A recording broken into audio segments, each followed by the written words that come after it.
Hello students. तो आज हम डिस्कस करने वाला है fundamental concept in organic reaction. तो ऑर्गेनिक रिएक्शन में जो रिएक्टेंट होता है, ऑर्गेनिक रिएक्टेंट होता है, उसको क्या कहते हैं हम? सबस्ट्रेट। और जिसके साथ हम रिएक्शन करवा रहे हैं उसको कहते हैं हम अटैकिंग रिएजेंट। मान लो आप ए के साथ बी का रिएक्शन करवा रहे हो, ठीक है? तो ये ए हो गया है जिसके साथ आप एक्सपेरिमेंट कर रहे हैं, तो वो हो गया क्या? आपका सबस्ट्रेट। और जिसको अटैक करवा रहे हैं आप, और जिसके साथ आप रिएक्शन करवा रहे हैं, वो हो गया क्या? आपका अटैकिंग रिएजेंट, ठीक है? तो ये सबस्ट्रेट और अटैकिंग रिएजेंट रिएक्ट करके एक इंटरमीडिएट प्रोडक्ट बनाता है जो हाईली अनस्टेबल होता है, ठीक है? इसीलिए तो इंटरमीडिएट प्रोडक्ट कहा गया, वरना इसको ही तो फाइनल बोला जाता। तो ये बहुत ही अनस्टेबल होता है, बहुत ही कम टाइम के लिए ये रहता है, फिर दूसरे प्रोडक्ट में कन्वर्ट हो जाता है। तो इंटरमीडिएट प्रोडक्ट से क्या होता है कि एक प्रोडक्ट बनाता है और एक बाई प्रोडक्ट। तो आप बोलेंगे सर फिर प्रोडक्ट कौन सा है, बाय प्रोडक्ट कौन सा है?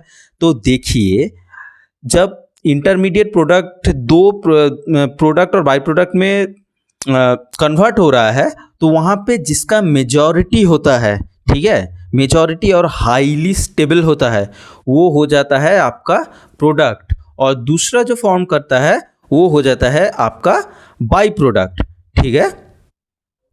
तो मान लो आप ए के साथ बी को रिएक्ट करवाए, जहां पे ए है आपका सबस्ट्रेट और बी है आपका अटैकिंग रिएजेंट। तो इंटरमीडिएट होता है क्या? तो ये रिएक्शन होने के बाद ऐसा पॉइंट आएगा जहां ए और बी कुछ ऐसा फॉर्म करेगा जहां पे बॉन्ड ब्रेकिंग होगा एंड बॉन्ड मेकिंग होगा, और ऐसा एक प्रोडक्ट फॉर्म करेगा जो हाईली अनस्टेबल होगा, ठीक है? तो ये हाईली अनस्टेबल है। तो इसके बाद ये क्या फॉर्म करता है? लेट्स से हम एज्यूम करते हैं ये सी बनाया सबसे ज़्यादा, जो हो गया आपका प्रोडक्ट, और उसके साथ कोई एक डी बाई प्रोडक्ट बन गया, ठीक है? तो आप रिएक्शन इन अ शॉर्ट आप समझ गए, जिसको हम इससे रिप्रेजेंट कर रहे हैं।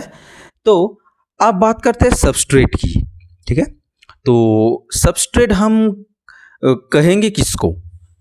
तो देखिए, ऑर्गेनिक रिएक्शन में जो मॉलिक्यूल, जो ऑर्गेनिक मॉलिक्यूल कैसे बनता है? कार्बन से ना बनता है, कार्बन और हाइड्रोजन से, ठीक है?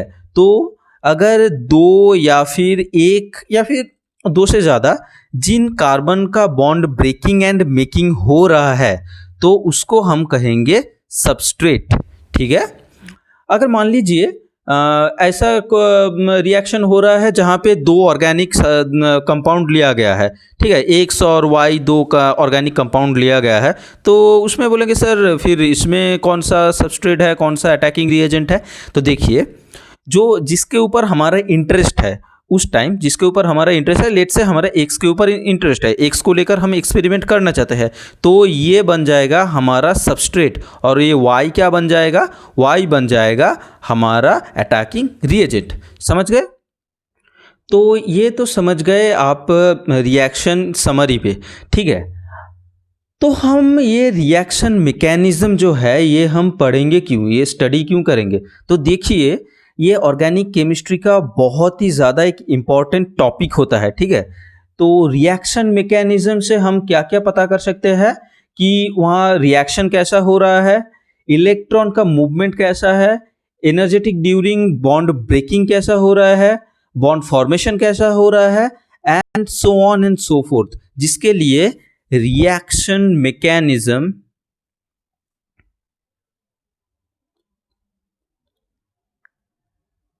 is too much important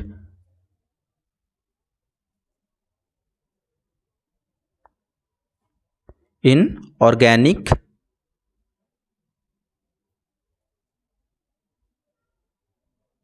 chemistry, ठीक है? तो अब तक आप ऑर्गेनिक रिएक्शन के बारे में जान गए, ऑर्गेनिक रिएक्शन मैकेनिज्म क्या चीज़ होता है, क्यों यूज़ करते हैं, वो जान गए। तो अब हम डिस्कस करने वाले हैं fission of a covalent bond, ठीक है? तो ऑर्गेनिक कंपाउंड किस चीज से बनता है? वो बनता है कोवेलेंट बॉन्ड से। तो जब रिएक्शन हो रहा है तो वहां पे कौन सा बॉन्ड का ब्रेक एंड मेकिंग होगा? वो है कोवेलेंट बॉन्ड का ब्रेकिंग एंड मेकिंग होगा। तो ये जो बॉन्ड ब्रेकिंग हो रहा है इसको हम दो कैटेगरी में डिवाइड करते हैं। एक हो गया आपका होमोलाइटिक फिशन जो सिमेट्रिकल फिशन होता है, और एक हो गया आपका हेट्रोलाइटिक फिशन जो अनसिमेट्रिकल फिशन होता है। ठीक है, तो ये जो होमोलाइटिक फिशन होता है ये स्पेशली क्या तैयार करता है? वो है free radical. And heterolytic fission से क्या तैयार होता है? Cation and anion. तो ये हम homolytic fission and heterolytic fission को हम डिटेल्स में डिस्कस करने वाले हैं अब। तो पहले हम बात करते हैं होमोलाइटिक फिशन की।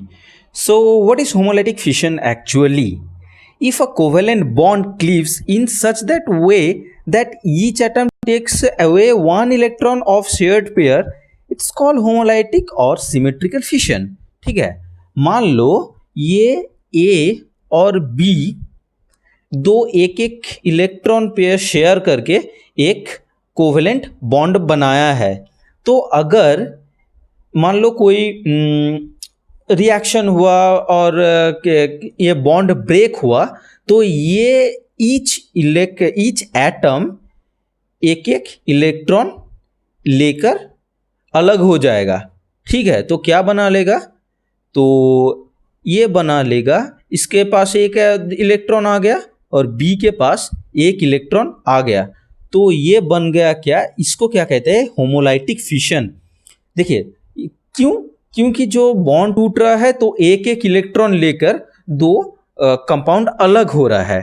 ठीक है, तो ये जो स्ट्रक्चर बना, ये जो फॉर्म बना, दो अलग अलग एटम खुद का एक एक इलेक्ट्रॉन लेकर अलग हुआ, तो इसको हम कहते हैं, ये जो फॉर्म बना है इसको हम कहते हैं फ्री रेडिकल।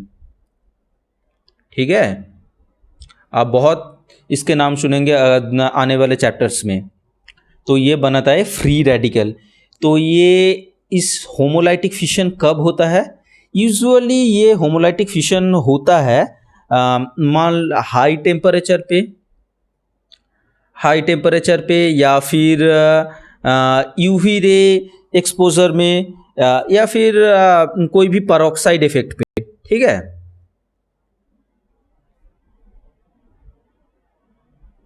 तो ये होमोलाइटिक फिशन बनता है। ये यूजुअली किस में बनता है? वो ये जो हैलोजन एटम्स है ना, फ्लोरीन, क्लोरीन, ब्रोमीन, आयोडीन, ये जब मॉलिक्यूल फॉर्म में रहता है, मान लो F2, Cl2, सॉरी ये Br होगा, Br2 और I2। ठीक है, तब क्या होता है? अगर इसके ऊपर कोई यूजुअली इसके ऊपर जब सनलाइट और फिर यूवी रे एक्सपोज होता है, ये बॉन्ड को तोड़ देता है। ठीक है, और एक एक फ्री रेडिकल बना लेता है। ठीक है, तो ये हो गया होमोलाइटिक फिशन। अब आते हैं हेट्रोलाइटिक फिशन में। तो हेट्रोलाइटिक फिशन में होता क्या है?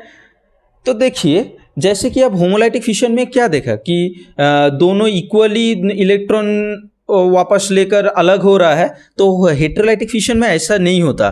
मान लीजिए ए और बी दो इलेक्ट्रॉन शेयर करके कोवेलेंट बॉन्ड बनाए थे। ठीक है, तो ये बॉन्ड जब टूटेगा तो जो मोर इलेक्ट्रोनेगेटिव एटम इधर है, मान लीजिए यहाँ पे बी मोर इलेक्ट्रोनेगेटिव है। ठीक है, तो बी क्या करेगा? ये पूरा इसका जो शेयर था और ये खुद का शेयर दोनों लेकर भाग जाएगा। ठीक है, तो क्या हो जाएगा? इसके पास से एक इलेक्ट्रॉन तो चला गया, तो इसके पास से एक इलेक्ट्रॉन चला गया, तो ये क्या हो जाएगा? ओवरऑल चार्ज इसका पॉजिटिव हो जाएगा। ठीक है, ये बन जाता है कीटायन। और ये जो दोनों इलेक्ट्रॉन, ये जो मोर इलेक्ट्रोनेगेटिव है, इसलिए ये जो दो इलेक्ट्रॉन लेकर भाग गया, तो ये क्या बन गया? ये बन गया आपका एनायन। ठीक है, तो ये होता है हेट्रोलाइटिक फिशन। ठीक है, तो हेट्रोलाइटिक फिशन में आप क्या सीखे कि वो इलेक्ट्रॉन नेगेटिव बनेगा जो मोर इलेक्ट्रोनेगेटिव है। ठीक है। जो एक कंपाउंड में दो एटम से तो एक दो या फिर तीन एटम से तो एक कंपाउंड बनता है, तो उसमें जो मोर इलेक्ट्रोनेगेटिव होगा तो वो माइनस चार्ज उसके ऊपर आ जाएगा, मीन्स वो जो बॉन्ड का जो शेयर इलेक्ट्रॉन था वो ज़्यादा इलेक्ट्रॉन लेकर भाग जाएगा। और दूसरा वाला जो लेस इलेक्ट्रोनेगेटिव या फिर इलेक्ट्रोपॉजिटिव मॉलिक्यूल है उधर, तो वो क्या बन जाएगा, वो एटम बन जाएगा कीटायन। ठीक है, तो ये था होमोलाइटिक फिशन, हेटेरोलाइटिक फिशन। तो आने वाले वीडियोस में हम डिस्कस करेंगे अटैकिंग रिएजेंट जो इलेक्ट्रोफाइल न्यूक्लियोफाइल है। तो आज के लिए इतना है।